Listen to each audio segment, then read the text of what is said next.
ਸਰਪੱਖੀ ਖੇਤੀ ਦੀ ਵਿਉਂਤਬੰਦੀ ਅੱਜ ਵਕਤ ਦੀ ਲੋੜ ਏ। ਸਾਡੇ ਸੂਬੇ ਵਿੱਚ ਤਕਰੀਬਨ 40% ਕਿਸਾਨਾਂ ਕੋਲ 5 ਏਕੜ ਤੋਂ ਘੱਟ ਪੈਲੀ ਏ। ਸਾਨੂੰ ਅਜਿਹੇ ਖੇਤੀ ਮਾਡਲ ਅਪਣਾਉਣੇ ਚਾਹੀਦੇ ਨੇ ਜੋ ਕਿ ਨਾ ਸਿਰਫ ਸਾਡੀ ਖੇਤੀ ਆਮਦਨ ਹੀ ਵਧਾਉਣ ਬਲਕਿ ਸਾਡੀ ਜ਼ਮੀਨ, ਵਾਤਾਵਰਨ ਅਤੇ ਧਰਤੀ ਹੇਠਲੇ ਪਾਣੀ ਦੀ ਬਿਹਤਰੀ ਵਾਸਤੇ ਸਹਾਈ ਵੀ ਸਾਬਤ ਹੋਣ। ਅਜਿਹਾ ਹੀ ਖੇਤੀ ਮਾਡਲ ਏ ਵਨ ਖੇਤੀ, ਬੱਕਰੀ ਪਾਲਣ ਜਾਂ ਪਸ਼ੂ ਪਾਲਣ। मेरा नाम मनप्रीत सिंह गरेवाल है जी। मैं पिंड ढेरी राहों रोड लुधियाना का रहने वाला। इत्थे मैं खेती कर रहा हैगा अपने फादर के नाल ते साडे कोल एग्रो फॉरेस्ट्री के उत्ते काफ़ी हैगा पॉपुलर के दरख्त लगे हुए हैं। कुल खेती साडे कोल 40 एकड़ की हैगी जिहड़ी मैं कर रहा हैगा। उहदे विचों 26 एकड़ दे विच पॉपुलर लगे हुए हैं जिहदे विच इंटरक्रॉपिंग भी करी दी हैगी आ। वैराइटीज़ जिहड़ियां मैं लगाउणा हैगा पंजाब खेतीबाड़ी यूनीवर्सिटी वालों तैयार कीते हुए नਵੇਂ ਕਲੋਨਸ ਹੈਗੇ ਨੇ, ਉਹਨਾਂ ਦੀ ਵੈਰਾਈਟੀ ਜ਼ਿਆਦਾ ਕਰਦੇ ਹੈਗੇ ਆ। ਅਤੇ ਇਹਨਾਂ ਦੇ ਵਿੱਚ ਅਸੀਂ ਸਪੇਸਿੰਗ ਇਸ ਤਰ੍ਹਾਂ ਕੀਤੀ ਹੋਈ ਆ ਵੀ ਤਾਂ ਕਿ ਵਿੱਚ ਕੋਈ ਹੋਰ ਫਸਲ ਵੀ ਨਾਲ ਲਿੱਤੀ ਜਾ ਸਕੇ। ਵੱਡੇ ਪਲਪਰਾਂ ਦੇ ਵਿੱਚ ਤਾਂ ਜ਼ਿਆਦਾ ਫਸਲ ਨਹੀਂ ਹੁੰਦੀ, ਪਰ ਛੋਟਿਆਂ ਦੇ ਵਿੱਚ ਅਸੀਂ ਕਾਫੀ ਕੁਛ ਲੈਂਦੇ ਹੈਗੇ ਆ। ਜਿਵੇਂ ਸਰਦੀਆਂ ਦੇ ਵਿੱਚ ਕਣਕ ਹੋ ਜਾਂਦੀ ਹੈਗੀ ਆ, ਪੱਠੇ ਕਾਫੀ ਹੋ ਜਾਂਦੇ ਹੈਗੇ ਨੇ, ਹਲਦੀ ਹੋ ਗਈ, ਇੱਦਾਂ ਹੀ ਕੁਛ ਨਾ ਕੁਛ ਹੋਰ ਅਸੀਂ ਚੁੱਦੀ ਬਿਜਾਈ ਦੇ ਉੱਤੇ ਚੌਲ ਵੀ ਲਾਏ ਹੋਏ ਨੇ, ਸਭ ਕੁਛ ਕਰਦੇ ਹੈਗੇ ਆ। ਸੋ ਇਹ ਜਿੰਨੀਆਂ ਵੀ ਅਸੀਂ ਐਗਰੋ ਫੋਰੈਸਟਰੀ ਦੇ ਵਿੱਚ ਸ਼ੁਰੂਆਤ ਕੀਤੀ ਹੈਗੀ ਆ 96 ਦੇ ਵਿੱਚ ਕੀਤੀ ਸੀਗੀ। ਉਸ ਤੋਂ ਪਹਿਲਾਂ ਅਸੀਂ ਜ਼ਿਆਦਾਤਰ ਕਣਕ, ਝੋਨਾ ਅਤੇ ਕੁਛ ਹੋਰ ਫਸਲਾਂ ਲਾਉਂਦੇ ਹੁੰਦੇ ਸੀ। ਉਸ ਤੋਂ ਬਾਅਦ ਅਸੀਂ ਐਗਰੋ ਫੋਰੈਸਟਰੀ ਹੀ ਕਰਦੇ ਹੈਗੇ ਆ। ਇਹ ਸਾਡਾ ਮੁੱਖ ਫਸਲ ਹੈਗੀ ਆ ਅਤੇ ਨਾਲ ਅਸੀਂ ਇਸ ਤੋਂ ਇਲਾਵਾ ਸਹਾਇਕ ਧੰਦੇ ਵੀ ਹੈਗੇ ਨੇ। ਜਿਵੇਂ ਮੇਰੇ ਕੋਲ ਡੇਅਰੀ ਫਾਰਮ ਹੈਗਾ, ਮੈਂ ਕੁਛ ਬੱਕਰੀਆਂ ਵੀ ਪਾਲੀਆਂ ਹੋਈਆਂ ਨੇ, ਕੁਛ ਬੈਕਯਾਰਡ ਪੋਲਟਰੀ ਜਿਹਨੂੰ ਆਪਾਂ ਕਹਿੰਦੇ ਵੀ ਥੋੜ੍ਹੇ ਬਹੁਤੇ ਮੁਰਗੇ ਰੱਖੇ ਹੁੰਦੇ ਨੇ, ਉਹ ਆਪਣੇ ਕੰਜ਼ੰਪਸ਼ਨ ਵਾਸਤੇ ਆਂਡੇ ਵਗੈਰਾ ਲਈ। ਇਹ ਸਭ ਕੁਝ ਅਸੀਂ ਇਕੱਠੇ ਰਲ ਕੇ ਕਰ ਰਹੇ ਹੈਗੇ ਹਾਂ। ਇੱਥੇ ਜਿਹੜੀ ਜ਼ਮੀਨ ਹੈਗੀ ਆ ਮੇਰੇ ਕੋਲ ਬਿਲਕੁਲ ਦਰਿਆ ਦੇ ਨਾਲ ਹੈਗੀ ਆ, ਰੇਤਲੀ ਜ਼ਮੀਨ ਹੈਗੀ ਆ, ਬੇਟ ਦਾ ਇਲਾਕਾ ਜਿਹਨੂੰ ਆਪਾਂ ਕਹਿੰਦੇ ਹੈਗੇ ਆ। ਇਹ ਸਭ ਤੋਂ ਵਧੀਆ ਵਣ ਖੇਤੀ ਵਾਸਤੇ ਸਭ ਤੋਂ ਵਧੀਆ ਇਹ ਜ਼ਮੀਨ ਮੰਨੀ ਜਾਂਦੀ ਆ। ਇਹਦੇ ਵਿੱਚ ਕੁਛ ਸਾਲਾਂ ਤੋਂ ਤਾਂ ਸਾਨੂੰ ਪ੍ਰੋਬਲਮ ਆ ਰਹੀ ਸੀਗੀ ਰੇਟ ਦੀ, ਹੁਣ ਕੁਛ ਰੇਟ ਠੀਕ ਹੋਇਆ ਸੀਗਾ ਇਸ ਵਾਰ। ਤਕਰੀਬਨ 5 ਕੁ ਸਾਲ ਸਾਡਾ ਰੇਟ ਵੀ ਕਾਫੀ ਘੱਟ ਰਿਹਾ, ਸੋ ਇਹਦਾ ਮੰਡੀਕਰਨ ਦਾ ਵੀ ਥੋੜ੍ਹਾ ਔਖਾ ਹੋ ਜਾਂਦਾ ਹੈਗਾ। ਵੈਸੇ ਸਾਨੂੰ ਇੰਨਾ ਦਿੱਕਤ ਨਹੀਂ ਆਉਂਦੀ ਹੈਗੀ ਵੀ ਕਿਤੇ ਮੰਡੀ ਜਾ ਕੇ ਵੇਚਣਾ ਪਵੇ। ਵਪਾਰੀ ਇੱਥੇ ਘਰੇ ਹੀ ਆ ਜਾਂਦੇ, ਅਸੀਂ ਖੜੇ ਦਾ ਸੌਦਾ ਕਰੀਦਾ ਹੈਗਾ। ਇਹ ਨਹੀਂ ਕਰੀਦਾ ਵੀ ਅਸੀਂ ਇਹਨੂੰ ਵੱਢ ਕੇ ਲੈ ਜਾਈਏ ਮੰਡੀ ਦੇ ਵਿੱਚ। ਕੋਸ਼ਿਸ਼ ਸਾਡੀ ਇਹ ਹੁੰਦੀ ਹੈ ਵੀ ਫਾਰਮ ਦੇ ਉੱਤੋਂ ਹੀ ਸਾਡੀ ਜਿਹੜੀ ਲੱਕੜ ਹੈਗੀ ਵਿਕ ਜਾਵੇ।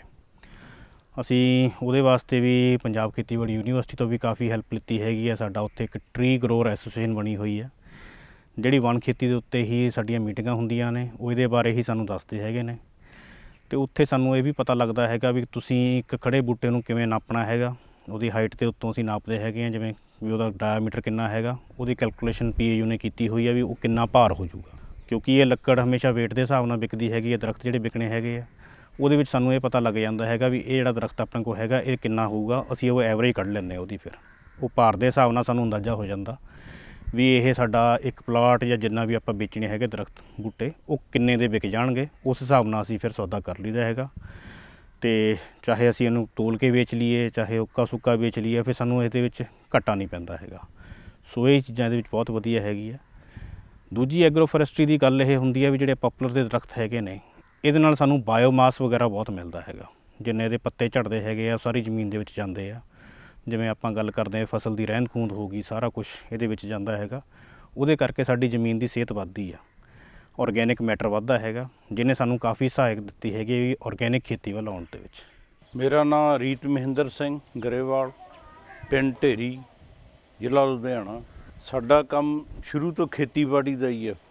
ਪੁਰਾਣਾ ਪਿੰਡ ਸਾਡਾ ਨਾਰੰਗਵਾਲ ਸੀ, ਉੱਥੋਂ ਅਸੀਂ ਸ਼ਿਫਟ ਹੋ ਕੇ ਜ਼ਮੀਨ ਥੋੜ੍ਹੀ ਸੀ ਉਹ ਵੇਚ ਕੇ ਇੱਥੇ ਆ ਕੇ ਸਸਤੀ ਲੈ ਕੇ ਆਬਾਦ ਕੀਤੀ ਦਰਿਆ ਦਾ ਕੰਢਾ 1962 'ਚ। ਅਤੇ ਉਦੋਂ ਬਾਅਦ ਫਿਰ ਅਸੀਂ ਖੇਤੀ ਕਰਦੇ ਕਰਦੇ ਪੜ੍ਹਾਈ ਕੀਤੀ, ਸਾਰਾ ਕੁਛ ਕੀਤਾ। ਉਦੋਂ ਬਾਅਦ ਮੈਂ ਐਗਰੋ ਫੋਰੈਸਟਰੀ ਕੀਤੀ, ਨਾਲ ਮੇਰਾ ਬੇਟਾ ਵੀ ਰਲ ਗਿਆ ਅਤੇ ਉਹਨੇ ਵੀ ਨਾਲ, ਫਿਰ ਮੈਂ ਉਹਦੀ ਵੀ ਨਾਲ ਮਦਦ ਕਰਨ ਲਈ ਖੇਤੀਬਾੜੀ ਕਰਦੇ ਕਰਦੇ ਨਾਲ ਬੱਕਰੀਆਂ ਦਾ ਕੰਮ ਸ਼ੁਰੂ ਕੀਤਾ 4 ਸਾਲ ਤੋਂ। ਅਤੇ ਉਹਦੇ ਲਈ ਪਹਿਲਾਂ ਅਸੀਂ ਇੱਥੇ ਲੋਕਲੀ 4 ਬੱਕਰੀਆਂ ਲਈਆਂ। ਬੜੀ ਵਧੀਆ ਬਰੀਡ ਤਾਂ ਨਹੀਂ ਹੈ, ਪਰ ਠੀਕ ਹੈ ਵੀ ਬਰੀਡ ਦਾ ਕੋਈ ਫਰਕ ਨਹੀਂ ਪੈਂਦਾ, ਕਿਉਂਕਿ ਜਿਹੜੀਆਂ ਛੋਟੀਆਂ ਬੱਕਰੀਆਂ ਹੁੰਦੀਆਂ ਉਹਨਾਂ ਦੀ ਗਰੋਥ ਛੇਤੀ ਹੁੰਦੀ ਹੈ ਅਤੇ ਵੱਡੀਆਂ ਬੱਕਰੀਆਂ ਟਾਈਮ ਨਾਲ ਪਲਦੀਆਂ ਨੇ ਅਤੇ ਉਹ ਉਹਨਾਂ ਖਰਚਾ ਵੀ ਜ਼ਿਆਦਾ ਹੁੰਦਾ। ਇਸ ਲਈ ਅਸੀਂ ਇੱਥੇ ਲੋਕਲ ਹੀ ਲਈਆਂ ਨੇ ਅਤੇ ਆਪਣੇ ਆਪ ਹੀ ਵਧਾਈਆਂ ਨੇ, ਹੁਣ 40 ਦੇ ਕਰੀਬ ਹੈਗੀਆਂ ਨੇ।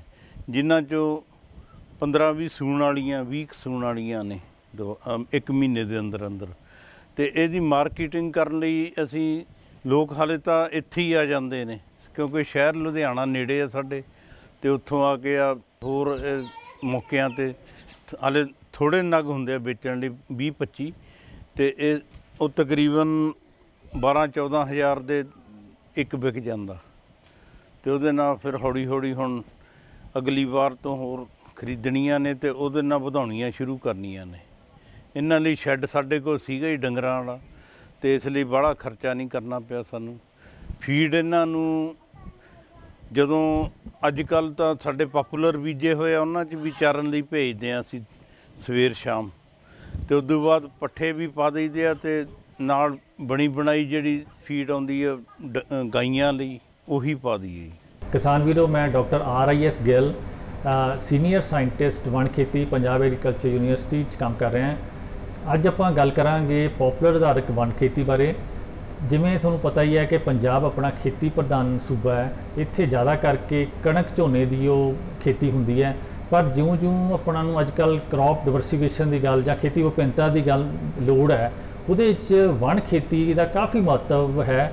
ਇਸ ਆਧਾਰਿਤ ਇਹਨੂੰ ਹੋਰ ਬੜਾਵਾ ਦੇਣ ਲਈ ਪੰਜਾਬ ਖੇਤੀਬਾੜੀ ਯੂਨੀਵਰਸਿਟੀ ਵਿੱਚ ਟਰੀ ਗਰੋਥ ਐਸੋਸੀਏਸ਼ਨ ਬਣੀ ਹੈ, ਜਿਸ ਵਿੱਚ ਆਪਣੇ ਸਾਰੇ ਸੂਬੇ ਦੇ ਅਲੱਗ-ਅਲੱਗ ਜਿਹੜੇ ਹੈਗੇ ਆ ਆਪਣੇ ਸ਼ਹਿਰ ਨੇ, ਉਹਨਾਂ ਦੇ ਲੋਕ ਇਹਦੇ ਵਿੱਚ ਜਿਹੜੇ ਆਪਣੇ ਟਰੀ ਗਰੋਥਸ ਨੇ ਉਹ ਮੈਂਬਰ ਨੇ।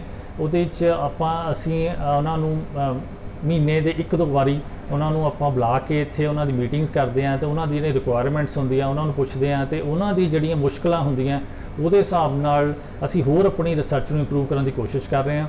ਇਸੇ ਤਰ੍ਹਾਂ ਹੀ ਜਿਵੇਂ ਅੱਜ ਆਪਣਾ ਇਹਦੇ 'ਚ ਇੱਕ ਜਿਹੜਾ ਪ੍ਰੋਗਰੈਸਿਵ ਫਾਰਮਰ ਹੈਗਾ, ਉਹਨਾਂ ਮਨਪ੍ਰੀਤ ਜਿਹੜੇ ਹੈ ਜੀ, ਇਹ ਮੇਨ ਕਰਕੇ ਪੋਪੂਲਰ ਦੀ ਖੇਤੀ ਕਰਦੇ ਨੇ। ਪੋਪੂਲਰ ਦੇ ਨਾਲ ਉਹ ਹਾੜੀ ਵਿੱਚ ਕਣਕ ਲਾ ਰਹੇ ਨੇ, ਨਾਲ ਚਾਰੇ ਦੀ ਫਸਲ ਵੀ ਕਰ ਲਾਉਂਦੇ ਨੇ, ਅਤੇ ਸਾਉਣੀ ਵਿੱਚ ਆਪਾਂ ਪੋਪੂਲਰ 'ਚ ਪਹਿਲੇ 3-4 ਸਾਲ ਹੀ ਜਿਹੜੀ ਕੋਈ ਫਸਲ ਰਿਕਮੈਂਡ ਕਰਦੇ ਹਾਂ, ਉਸ ਤੋਂ ਪਿੱਛੋਂ ਸ਼ੌਰਾ ਇੰਨਾ ਜ਼ਿਆਦਾ ਹੋ ਜਾਂਦਾ ਹੈ ਕਿ ਆਪਣਾ ਕੋਈ ਵੀ ਫਸਲ ਨਹੀਂ ਹੁੰਦੀ। ਪਰ ਜਿਹੜੇ ਕਈ ਅਗਾਂਹ ਵਧੂ ਜ਼ਿਮੀਂਦਾਰ ਨੇ ਉਹ ਨਾਲ ਡੇਅਰੀ ਵੀ ਦਾ ਧੰਦਾ ਨਾਲ ਕਰ ਰਹੇ ਨੇ, ਕਿਉਂਕਿ ਜਦੋਂ ਪੋਪੂਲਰ ਦੇ ਵਿੱਚ ਜਦੋਂ ਆਪਣੀ ਕੋਈ ਵੀ ਸੀਰੀਅਲ ਹੁੰਦੇ ਨੇ ਉਹਦੀ ਗਰੋਥ ਘੱਟ ਹੁੰਦੀ ਹੈ, ਪਰ ਜਿਹੜੇ ਹੁੰਦੀ ਹੈ ਚਾਰੇ ਵਾਲੀਆਂ ਫਸਲਾਂ, ਕਿਉਂਕਿ ਉਹਦੇ ਸਿਰਫ ਪੱਤੇ ਹੀ ਹੁੰਦੇ ਨੇ, ਉਹਦੀ ਗਰੋਥ ਬੈਟਰ ਹੋ ਜਾਂਦੀ ਹੈ। ਇਸ ਕਰਕੇ ਉਹਦੇ 'ਚ ਉਹ ਚਾਰੇ ਦੀ ਫਸਲ ਦੋਨੋਂ ਹਾੜੀ ਅਤੇ ਸਾਉਣੀ ਵਿੱਚ ਲੈ ਰਹੇ ਨੇ, ਨਾਲ ਜਿਹੜਾ ਚਾਰਾ ਹੀ ਹੈਗਾ ਉਹ ਆਪਣੀ ਜਿਹੜੀ ਡੇਅਰੀ ਹੈ ਉਹਦੇ ਵਿੱਚ ਯੂਜ਼ ਕਰ ਰਹੇ ਨੇ। ਮੈਂ ਹੁਣ ਆਰਗੈਨਿਕ ਖੇਤੀ ਕਰਦਾ ਹੈਗਾ, ਇਹਦੇ ਵਿੱਚ ਇੰਟਰਕ੍ਰੋਪਿੰਗ ਵੀ ਕੀਤੀ ਹੋਈ ਹੈ ਸਾਰਾ ਕੁਝ। ਉਹਦੇ ਵਿੱਚ ਸਾਨੂੰ ਆਰਗੈਨਿਕ ਮੈਟਰ ਦੀ ਜ਼ਿਆਦਾ ਲੋੜ ਹੁੰਦੀ ਹੈ, ਬਾਇਓਮਾਸ ਦੀ ਲੋੜ ਹੁੰਦੀ ਹੈ, ਜੋ ਪੋਪੂਲਰ ਬਹੁਤ ਵਧੀਆ ਪ੍ਰੋਵਾਈਡ ਕਰਦੇ ਨੇ। ਇਹਨਾਂ ਦੀ ਛਾਂ ਦੇ ਵਿੱਚ ਥੋੜ੍ਹੀ ਬਹੁਤੀ ਵਿਰਲੀ ਛਾਂ ਦੇ ਵਿੱਚ ਹਲਦੀ ਵਗੈਰਾ ਬਹੁਤ ਵਧੀਆ ਹੋ ਜਾਂਦੀ ਹੈਗੀ ਆ, ਅਸੀਂ ਉਹ ਵੀ ਲਗਾਉਂਦੇ ਹੈਗੇ ਹਾਂ, ਉਹਦੀ ਪ੍ਰੋਸੈਸਿੰਗ ਵੀ ਕਰਦੇ ਹਾਂ। ਅਤੇ ਦੂਜੀ ਗੱਲ ਇਹ ਹੁੰਦੀ ਹੈ ਵੀ ਗਰਮੀਆਂ ਦੇ ਵਿੱਚ ਜਿਵੇਂ ਮੈਂ ਤੁਹਾਨੂੰ ਦੱਸਿਆ ਸੀਗਾ ਵੀ ਇਹਦੇ ਵਿੱਚ ਬਹੁਤ ਜ਼ਿਆਦਾ ਕੁਛ ਵੈਰਾਈਟੀ ਨਹੀਂ ਲੱਗਦੀ ਹੈਗੀ। ਜਿਹੜੇ ਵੱਡੇ ਪੋਪੂਲਰ ਹੈਗੇ ਨੇ ਉਹਦੇ ਵਿੱਚ ਅਸੀਂ ਕੁਛ ਨਾ ਕੁਛ ਫੋਡਰ ਵਗੈਰਾ, ਪੱਠੇ ਵਗੈਰਾ ਇੱਥੇ ਬੀਜ ਦਿੰਦੇ ਹੈਗੇ ਹਾਂ, ਜਿਹਦੇ ਨਾਲ ਕਿ ਅਸੀਂ ਜੋ ਬੱਕਰੀਆਂ ਰੱਖੀਆਂ ਹੋਈਆਂ ਨੇ ਉਹ ਬੱਕਰੀਆਂ ਨੂੰ ਚਰਨ ਨੂੰ ਬਹੁਤ ਵਧੀਆ ਜਗ੍ਹਾ ਮਿਲ ਜਾਂਦੀ ਹੈਗੀ ਆ। ਉਹ ਨੈਚੁਰਲ ਤਰੀਕੇ ਨਾਲ ਹੀ ਪਲਦੀਆਂ ਨੇ, ਅਸੀਂ ਉਹਨਾਂ ਨੂੰ ਆਰਟੀਫੀਸ਼ੀਅਲ ਕੋਈ ਫੀਡ ਨਹੀਂ ਪਾਉਂਦੇ, ਕੁਛ ਨਹੀਂ ਕਰਦੇ ਹੈਗੇ। ਇਹਦੇ ਵਿੱਚ ਚਰ ਕੇ ਉਹ ਆਪਣੇ ਆਪ ਹੀ ਪਲ ਕੇ ਵੱਡੀਆਂ ਹੋ ਜਾਂਦੀਆਂ, ਸੌਖਾ ਹੋ ਜਾਂਦਾ ਕੰਮ ਬਹੁਤ ਜ਼ਿਆਦਾ।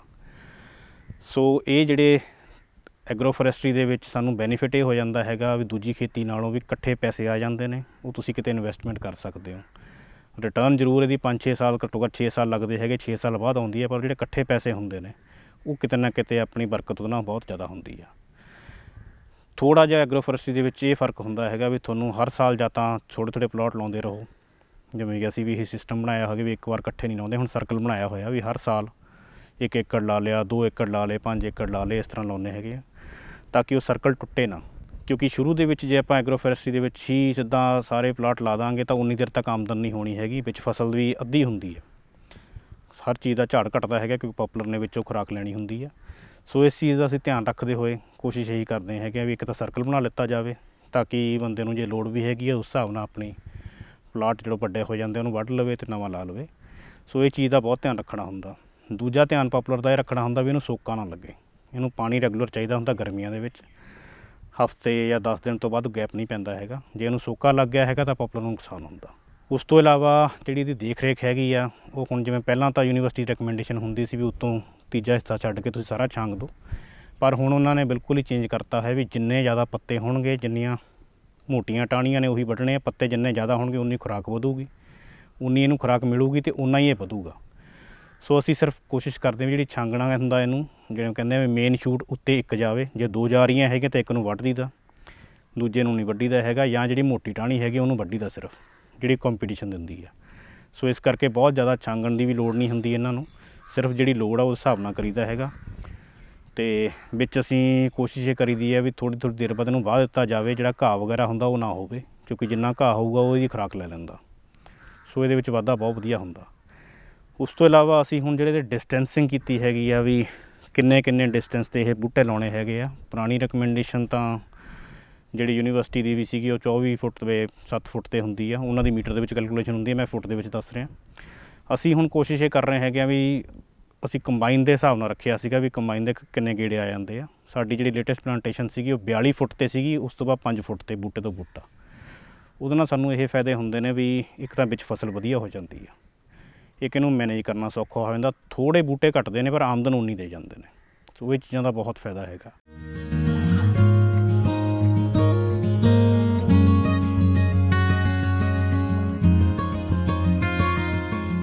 ਖੇਤੀ ਦੇ ਅਜਿਹੇ ਸਰਪੱਖੀ ਮਾਡਲ ਅਪਣਾਉਣ ਨਾਲ ਸਾਡੇ ਲਈ ਪੂਰਾ ਸਾਲ ਕੰਮ ਦੇ ਮੌਕੇ ਉਪਲਬਧ ਹੋ ਸਕਦੇ ਨੇ। ਘਟ ਰਹੇ ਕੁਦਰਤੀ ਸਰੋਤ, ਪੈਲੀਆਂ ਦੇ ਸਾਈਜ਼ ਅਤੇ ਵੱਧ ਰਹੀਆਂ ਘਰੇਲੂ ਲੋੜਾਂ ਦੇ ਮੱਦੇਨਜ਼ਰ ਖੇਤੀ ਮਾਹਿਰਾਂ ਵੱਲੋਂ ਵੱਖ-ਵੱਖ ਖੇਤੀ ਦੇ ਵਿਕਾਸ ਮਾਡਲਾਂ ਦੀ ਸਿਫਾਰਿਸ਼ ਕੀਤੀ ਗਈ ਹੈ, ਜਿਨ੍ਹਾਂ ਵਿੱਚ ਖੇਤੀਬਾੜੀ ਬਾਗਬਾਨੀ, ਮਧੂਮੱਖੀ ਪਾਲਣ, ਖੇਤੀਬਾੜੀ ਦੇ ਨਾਲ ਪਸ਼ੂ ਪਾਲਣ, ਵਨ ਖੇਤੀ, ਖੁੰਭਾਂ ਦਾ ਉਤਪਾਦਨ ਜਾਂ ਫਿਰ ਬੱਕਰੀ ਪਾਲਣ।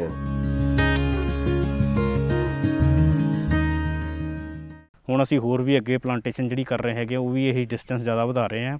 ਪਲਾਂਟ ਪਰ ਏਕੜ ਘਟ ਜਾਣਗੇ ਪਰ ਸਾਡੀ ਜਿਹੜੀ ਆਮਦਨ ਹੋਊਗੀ ਉਨੀ ਰਹੂਗੀ, ਅਤੇ ਨਾਲ ਨਾਲ ਸਾਲ ਦਰ ਸਾਲ ਜਿਹੜੀ ਵਿੱਚ ਅਸੀਂ ਫਸਲ ਲਾਉਂਦੇ ਹਾਂ ਉਹ ਨਾਲ ਨਾਲ ਹੁੰਦੀ ਰਹੂਗੀ। ਸੋ ਇਹ ਹੁਣ ਅਸੀਂ ਸਾਡੀ ਪਲੈਨਿੰਗ ਹੈਗੀ ਅੱਗੇ ਵੀ ਇਹਨੂੰ ਸੈਕੰਡਰੀ ਕ੍ਰੌਪ ਕਰ ਦਿੱਤਾ ਜਾਵੇ ਅਤੇ ਨਾ ਕਿ ਐਡੀਸ਼ਨਲ ਇਨਕਮ ਆ ਜਾਵੇ, ਜਿਵੇਂ ਵੱਟਾਂ 'ਤੇ ਲਾਈਦਾ ਹੁੰਦਾ। ਉਹਦੇ ਨਾਲ ਇਹਨੂੰ ਮੈਨੇਜ ਕਰਨਾ ਵੀ ਸੌਖਾ ਹੈਗਾ, ਪਾਣੀ ਲੱਗਣਾ ਵੀ ਸੌਖਾ ਹੈਗਾ ਵੀ ਅਸੀਂ ਨਾਲ ਨਾਲ ਵੱਟਾਂ ਬਣਾ ਕੇ, ਖਾਲ ਬਣਾ ਕੇ ਉਹਦੇ ਵਿੱਚ ਲਾ ਦਈਦਾ। ਇਹਦੀ ਗਰੋਥ ਵੀ ਜ਼ਿਆਦਾ ਹੁੰਦੀ ਹੈ, ਆਪਸ 'ਚ ਕੰਪੀਟੀਸ਼ਨ ਘੱਟ ਜਾਂਦਾ ਅਤੇ ਨਾਲ ਨਾਲ ਫਸਲ ਦੇ ਵਿੱਚ ਆਮਦਨ ਹੁੰਦੀ ਰਹਿੰਦੀ ਆ ਆਪਾਂ ਨੂੰ। ਸੋ ਇਹ ਤਾਂ ਹੈਗੇ ਆ ਬੈਨੀਫਿਟ ਜਿਹੜੇ ਇਹਦੇ ਐਗਰੋ ਫੋਰੈਸਟਰੀ ਦੇ ਹੈਗੇ ਆ।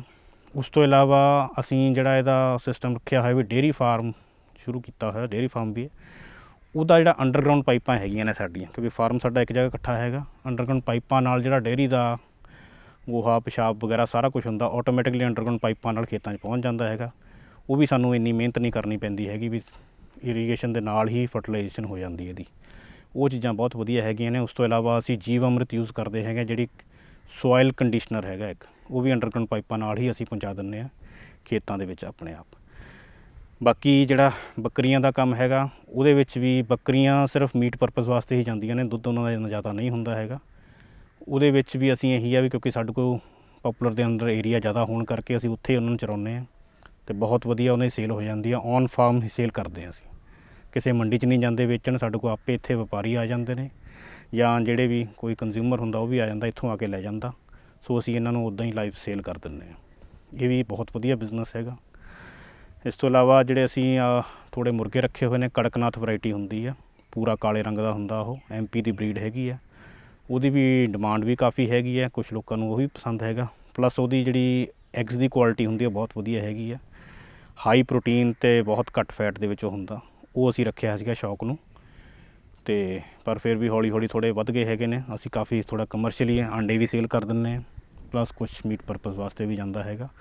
ਸੋ ਇਹਦੇ ਵਿੱਚੋਂ ਵੀ ਸਾਨੂੰ ਐਡੀਸ਼ਨਲ ਇਨਕਮ ਹੋ ਜਾਂਦੀ ਹੈਗੀ ਆ। ਇਸ ਤੋਂ ਇਲਾਵਾ ਅਸੀਂ ਕਸਟਮ ਹਾਇਰਿੰਗ ਸੈਂਟਰ ਸ਼ੁਰੂ ਕੀਤਾ ਸੀਗਾ ਇੱਥੇ। ਗੌਰਮੈਂਟ ਦੀ ਜਿਹੜੀ ਸਕੀਮ ਆਈ ਸੀ ਵੀ ਤੁਹਾਨੂੰ ਕਸਟਮ ਹਾਇਰਿੰਗ ਵਾਸਤੇ ਮਸ਼ੀਨਰੀ ਜਿਹੜੀ ਪਰਾਲੀ ਸਾਂਭਣ ਵਾਸਤੇ ਉਹਦੇ ਉੱਤੇ ਸਬਸਿਡੀ ਮਿਲੀ ਹੈਗੀ ਆ। ਸੋ ਅਸੀਂ ਇੱਕ ਫਾਰਮ ਪਾਵਰ ਬੈਂਕ ਬਣਾਇਆ ਹੈਗਾ, ਜਿਹਦੇ ਵਿੱਚ ਅਸੀਂ 4 ਹੈਪੀ ਸੀਡਰ ਨੇ ਸਾਡੇ ਕੋਲ। ਇੱਦਾਂ ਦੀ ਐਗਰੀਕਲਚਰ ਮਸ਼ੀਨਰੀਜ਼ ਹੋ ਗਈਆਂ ਕਾਫੀ, ਆਪਣੇ ਡਾਇਰੈਕਟ ਸੀਡਿੰਗ ਵਾਲੀ, ਅਤੇ ਸਾਰਾ ਕੁਝ ਜਿੰਨਾ ਕੁ ਪਰਾਲੀ ਸਾਂਭਣ ਵਾਲੇ 1-2 ਸਾਡੇ ਕੋਲ ਮਲਚਰ ਵਗੈਰਾ ਹੈਗੇ ਨੇ, ਸਭ ਕੁਝ ਹੈਗਾ। ਉਹ ਅਸੀਂ ਲੋਕਾਂ ਨੂੰ ਵੀ ਇੱਥੇ ਪ੍ਰੋਵਾਈਡ ਕਰਦੇ ਹੈਗੇ ਹਾਂ ਤਾਂ ਕਿ ਤੁਸੀਂ ਪੋਲਿਊਸ਼ਨ ਤੋਂ ਬਚ ਸਕੋ ਅਤੇ ਪਰਾਲੀ ਜਿੰਨੀ ਹੈਗੀ ਹੈ ਖੇਤਾਂ ਦੇ ਵਿੱਚ ਮਲਚਿੰਗ ਕੀਤੀ ਜਾ ਸਕੇ। ਮਾਰਕੀਟਿੰਗ ਦੇ ਵਿੱਚ ਜਿਹੜੇ ਪੋਪੂਲਰ ਦੀ ਹੈਗੀ ਆ, ਅਸੀਂ ਮੈਂ ਜਿਵੇਂ ਪਹਿਲਾਂ ਵੀ ਦੱਸਿਆ ਹੈਗਾ ਵੀ ਤੁਹਾਨੂੰ ਜ਼ਿਆਦਾ ਮਾਰਕੀਟ ਲੱਭਣ ਦੀ ਲੋੜ ਨਹੀਂ ਪੈਂਦੀ ਹੈਗੀ ਕਿ ਲੁਧਿਆਣੇ ਦੇ ਵਿੱਚ ਪਲਾਈਵੁੱਡ ਇੰਡਸਟਰੀ ਬਹੁਤ ਹੈਗੀ ਆ।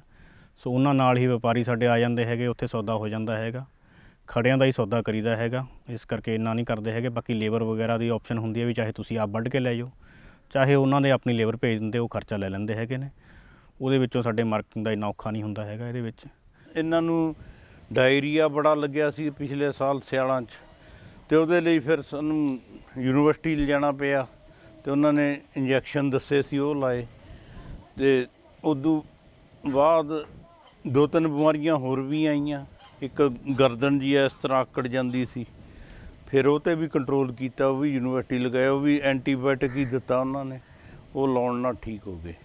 ਅਤੇ ਇਹਨਾਂ ਨੂੰ ਮੌਸਮ ਬਦਲਣ 'ਤੇ ਮਿਕਸ ਆਇਲ ਵੀ ਦਿੰਦੇ ਹਾਂ ਅਸੀਂ 10 ml, ਉਹ ਸਰੋਂ ਦਾ ਤੇਲ, ਅਦਰਕ, ਲਸਣ ਨੂੰ ਉਬਾਲ ਕੇ ਬਣਾਉਂਦੇ ਆ, ਉਹਦੇ ਨਾਲ ਇਹਨਾਂ ਦਾ ਸਿਹਤ ਠੀਕ ਰਹਿੰਦੀ ਹੈ। ਇਹਦੇ 'ਚ ਇਹ ਆ ਵੀ ਬੱਕਰੀਆਂ ਦੇ ਮੀਟ ਦੀ ਕੀਮਤ ਜਿਹੜੀ ਆ ਬਾਕੀ ਚੀਜ਼ਾਂ ਦੀ ਡਾਊਨ ਹੋਈ ਆ, ਇਹਦੀ ਤੇਜ਼ ਹੋ ਗਈ ਆ ਅੱਗੇ ਨਾਲੋਂ। ਜਿਵੇਂ ਪਹਿਲਾਂ ਇਹ 300 ਰੁਪਏ ਵਿਕਦਾ ਸੀਗਾ 4-5 ਸਾਲ ਪਹਿਲਾਂ, ਹੁਣ ਇਹ ਤਕਰੀਬਨ 500-600, ਇਸ ਹਿਸਾਬ ਨਾਲ ਇਹ ਅਪਣਾਉਣਾ ਚਾਹੀਦਾ, ਕਿਉਂਕਿ ਬੱਕਰੀਆਂ ਸਾਰੀਆਂ ਬਾਹਰੋਂ ਹੀ ਆਉਂਦੀਆਂ, ਰਾਜਸਥਾਨ, ਗੁਜਰਾਤ, ਹੋਰ ਮਹਾਰਾਸ਼ਟਰ ਤੋਂ ਟਰੱਕਾਂ ਦੇ ਟਰੱਕ ਆਉਂਦੇ ਨੇ। ਇਸ ਲਈ ਪੰਜਾਬ 'ਚ ਇਹਦੀ ਬੜੀ ਡਿਮਾਂਡ ਆ, ਅਤੇ ਇਹਨਾਂ ਨੂੰ ਜ਼ਰੂਰ ਪਾਲਣਾ ਚਾਹੀਦਾ। ਔਰ ਇਹਨਾਂ ਦਾ ਖਰਚਾ ਵੀ ਘੱਟ ਆ, ਸਾਂਭ ਸੰਭਾਲ ਦਾ ਟਾਈਮ ਵੀ ਥੋੜ੍ਹਾ ਦੇਣਾ ਪੈਂਦਾ ਡੈਰੀ ਨਾਲੋਂ। ਲੇਬਰ ਤਾਂ ਇੱਕ ਬੰਦਾ ਹੀ ਸਾਂਭੀ ਜਾਂਦਾ 100 ਦੇ ਕਰੀਬ ਬੱਕਰੀ ਨੂੰ। ਮੇਰੇ ਨਾਲ ਇਹ ਕੰਮ ਅਪਣਾਉਣ ਦੀ ਇਹ ਵੀ ਮੈਂ ਚੰਗਾ ਸਮਝਦਾ, ਕਿਉਂਕਿ ਇਹਨਾਂ ਦੀ ਵਾਧਾ ਬਹੁਤ ਤੇਜ਼ ਹੁੰਦਾ। ਇਹ 2 ਸਾਲਾਂ 'ਚ ਇੱਕ ਬੱਕਰੀ 4-5 ਬੱਚੇ ਦੇ ਦਿੰਦੀ ਹੈ, ਕਿਉਂਕਿ ਇਹ 7 ਕੁ ਮਹੀਨੇ ਦਾ ਟਾਈਮ ਲੈਂਦੀ ਹੈ ਸੂਣ ਲਈ, ਅਤੇ ਉਹਨਾਂ ਨੂੰ ਸੰਭਾਲਣਾ ਵੀ ਸੌਖਾ। 1-2 ਦਿਨ ਹੀ ਕੇਅਰ ਕਰਨੀ ਪੈਂਦੀ ਹੈ, ਫਿਰ ਉਹ ਆਪੇ ਦੁੱਧ ਪੀਣ ਲੱਗ ਜਾਂਦੇ ਨੇ। ਅਤੇ ਉਸ ਤੋਂ ਬਾਅਦ ਮੇਰਾ ਬੇਟਾ ਵੀ ਮੇਰੇ ਨਾਲ ਮਦਦ ਕਰਾਉਂਦਾ, ਅਤੇ ਬਾਕੀ ਲੇਬਰ ਦੀ ਵੀ ਹੈਲਪ ਲੈ ਲਈਦੀ ਹੈ ਥੋੜ੍ਹੀ ਲੋਕਲ। ਅਤੇ ਇਹਦਾ ਮੀਟ ਵੇਚਣਾ ਵੀ ਬੜਾ ਸੌਖਾ, ਕਿਉਂਕਿ ਬੱਕਰੇ ਨੂੰ ਆਪੇ ਆਰਾਮ ਨਾਲ ਹੀ ਲੈ ਜਾਂਦੇ ਨੇ, ਇੱਥੇ ਆ ਕੇ ਬਹੁਤ ਆਦਮੀ ਆਉਂਦੇ ਲੈਣ। ਬਾਕੀ ਲੁਧਿਆਣਾ ਜਿਹੜਾ ਬਹੁਤ ਵੱਡੀ ਮੀਟ ਦੀ ਮਾਰਕੀਟ ਆ, ਇੱਥੇ ਵਪਾਰੀ ਤਿਆਰ ਹੀ ਰਹਿੰਦੇ ਨੇ, ਚਾਹੇ ਤੁਸੀਂ 100 ਬੱਕਰਾ ਸ਼ਾਮ ਤੱਕ ਵੇਚ ਲਓ। ਇਸ ਦੀ ਕੈਸ਼ ਕਰੌਪ ਆ, ਅਤੇ ਆਮਦਨ ਨਾਲ ਦੀ ਨਾਲ ਪੈਸੇ ਦੇ ਕੇ ਜਾਂਦੇ ਨੇ, ਅਤੇ ਇਸ ਲਈ ਕੋਈ ਦਿੱਕਤ ਨਹੀਂ ਆਉਂਦੀ। ਇਹ ਅਪਣਾਉਣਾ ਚਾਹੀਦਾ ਸਾਰਿਆਂ ਨੂੰ। ਬਾਕੀ ਜਿਹੜੀ ਅਸੀਂ ਹੋਰ ਚੀਜ਼ਾਂ ਲਗਾਉਂਦੇ ਹੈਗੇ, ਜਿਵੇਂ ਝੋਨੇ ਦੀ ਗੱਲ ਕੀਤੀ ਹੈ ਕਿ ਅਸੀਂ ਵੱਟਾਂ 'ਤੇ ਵੀ ਝੋਨਾ ਲਗਾਉਂਦੇ ਹੈਗੇ ਹਾਂ, ਸਿੱਧੀ ਬਿਜਾਈ ਵੀ ਕਰਦੇ ਹੈਗੇ ਹਾਂ, ਸਾਰਾ ਕੁਛ ਅਲੱਗ-ਅਲੱਗ ਟੈਕਨੀਕਸ ਹੈਗੀਆਂ ਨੇ ਸਾਡੇ, ਕਾਫੀ ਕੁਛ ਯੂਜ਼ ਕਰਦੇ ਹੈਗੇ ਹਾਂ। ਵੱਟਾਂ ਵਾਲੇ ਝੋਨੇ ਦਾ ਥੋੜ੍ਹਾ ਇਹ ਫਾਇਦਾ ਹੁੰਦਾ ਵੀ ਪਾਣੀ ਦੀ ਬੱਚਤ ਬਹੁਤ ਜ਼ਿਆਦਾ ਹੁੰਦੀ ਆ। ਜਿੰਨਾ ਅਸੀਂ ਸੋਚਦੇ ਹੈਗੇ ਆ ਵੀ ਪਾਣੀ ਕੱਦੂ ਕਰਕੇ ਆਪਾਂ ਬਚਾ ਸਕਦੇ ਹੈਗੇ, ਉਸ ਤੋਂ ਤਾਂ ਬਹੁਤ ਕਈ ਗੁਣਾ ਬਚਦਾ ਉਹਦੇ ਵਿੱਚ, ਅਤੇ ਉਹਦੇ ਵਿੱਚ ਯੀਲਡ ਵੀ ਜ਼ਿਆਦਾ ਰਹਿੰਦੀ ਹੈ। ਹਮੇਸ਼ਾ ਝਾੜ ਉਹਦਾ ਵੱਧ ਹੀ ਆਉਂਦਾ ਹੈਗਾ, ਕੁਆਲਿਟੀ ਬੜੀ ਵਧੀਆ ਰਹਿੰਦੀ ਹੈਗੀ ਆ। ਇਹ ਸਾਰੀਆਂ ਚੀਜ਼ਾਂ ਅਸੀਂ ਤਾਂ ਦੇਖਦੇ ਹਾਂ, ਕਿਉਂਕਿ ਜਿਵੇਂ ਔਰਗੈਨਿਕ ਖੇਤੀ ਦੇ ਵਿੱਚ ਅਸੀਂ ਕਹਿੰਦੇ ਹਾਂ ਵੀ ਔਰਗੈਨਿਕ ਖੇਤੀ ਨੂੰ ਜੇ ਤੁਸੀਂ ਵੱਟਾਂ ਦੇ ਉੱਤੇ ਕਰੋ, ਬੈੱਡ ਦੇ ਉੱਤੇ ਕਰੋ, ਵੀ ਥੋੜ੍ਹਾ ਜਿਹਾ ਐਲੀਵੇਸ਼ਨ ਦੇ ਲਓ, ਤਾਂ ਕਿ ਜਿਹੜੀ ਮੁੱਖ ਫਸਲ ਹੈਗੀ ਉਹ ਤੋਂ ਥੋੜ੍ਹਾ ਜਿਹਾ ਜੜ੍ਹਾਂ ਤੋਂ ਪਾਣੀ ਦੂਰ ਹੋ ਜਾਵੇ, ਉਹਦੇ ਨਾਲ ਕੁਆਲਿਟੀ ਬਹੁਤ ਵਧੀਆ ਬਣਦੀ ਆ। ਸੋ ਅਸੀਂ ਇਹ ਚੀਜ਼ ਸ਼ੁਰੂ ਤੋਂ ਹੀ ਦੇਖੀ ਹੈਗੀ ਆ, ਹਰ ਚੀਜ਼ ਅਸੀਂ ਵੱਟਾਂ 'ਤੇ ਹੀ ਲਾ ਕੇ ਰਾਜੀ ਹਾਂ। ਚਾਹੇ ਹਲਦੀ ਹੋ ਗਈ, ਉਹਦੀ ਬੈੱਡ ਪਲਾਂਟੇਸ਼ਨ ਕਰ ਲਈ ਅਸੀਂ, ਲਸਣ ਹੋ ਗਿਆ, ਸਾਰਾ ਕੁਛ ਇਹ ਵੱਟਾਂ ਦੇ ਉੱਤੇ ਲਾਉਂਦੇ ਹੈਗੇ, ਜਿਹਦੇ ਨਾਲ ਪਾਣੀ ਦੀ ਬੱਚਤ ਬਹੁਤ ਜ਼ਿਆਦਾ ਹੁੰਦੀ ਆ।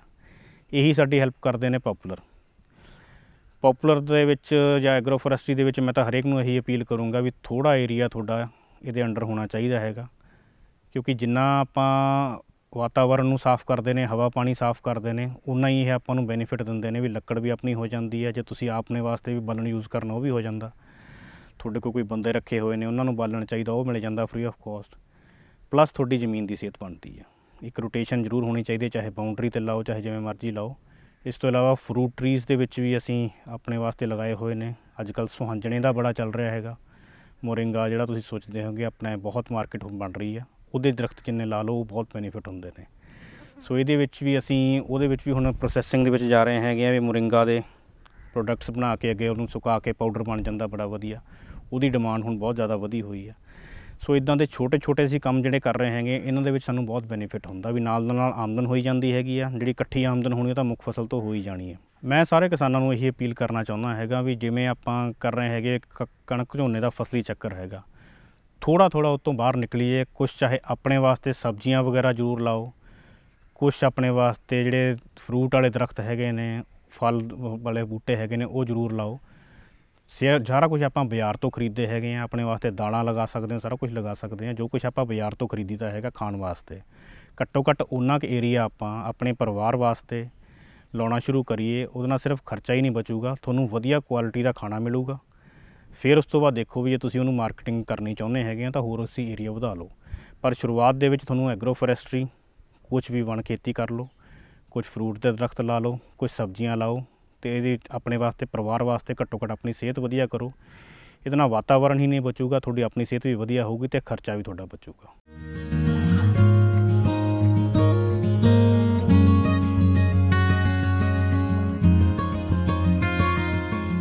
ਸਾਡੇ ਸੂਬੇ ਦੇ ਖੇਤੀ ਅਰਥਚਾਰੇ ਵਿੱਚ ਅਜਿਹੇ ਉਦਮੀ ਕਿਸਾਨਾਂ ਵੱਲੋਂ ਪਾਏ ਪੂਰਨਿਆਂ ਤੇ ਚੱਲ ਕੇ ਅਸੀਂ ਆਪਣੀ ਖੇਤੀ ਵਿੱਚ ਮੁਨਾਫੇਯੋਗ ਤਬਦੀਲੀਆਂ ਲਿਆ ਸਕਨੇ ਹਾਂ।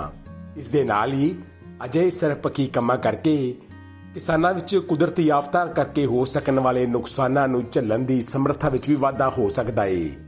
ਭਾਵ ਕਿ ਜੇਕਰ ਇੱਕ ਕੰਮ ਵਿੱਚ ਕਿਸੇ ਵਜ੍ਹਾ ਕਰਕੇ ਜਾਂ ਮੰਡੀਕਾਰੀ ਦੀ ਕਮਜ਼ੋਰੀ ਕਰਕੇ ਕਿਸਾਨ ਦਾ ਨੁਕਸਾਨ ਹੁੰਦਾ ਏ ਤਾਂ ਦੂਜੇ ਸਹਾਇਕ ਕੰਮਾਂ ਕਰਕੇ ਕਿਸਾਨ ਦੀ ਮਾਲੀ ਹਾਲਤ ਨੂੰ ਬਚਾਇਆ ਜਾ ਸਕਦਾ ਏ। ਸੋ ਆਓ ਖੇਤੀ ਦੇ ਇਹਨਾਂ ਮਾਡਲਾਂ ਨੂੰ ਅਪਣਾਉਂਦੇ ਹੋਏ ਖੇਤੀ ਵਿੱਚ ਵਿਕਾਸ ਦੀਆਂ ਨਵੀਆਂ ਪੈੜਾਂ ਪਾਈਏ।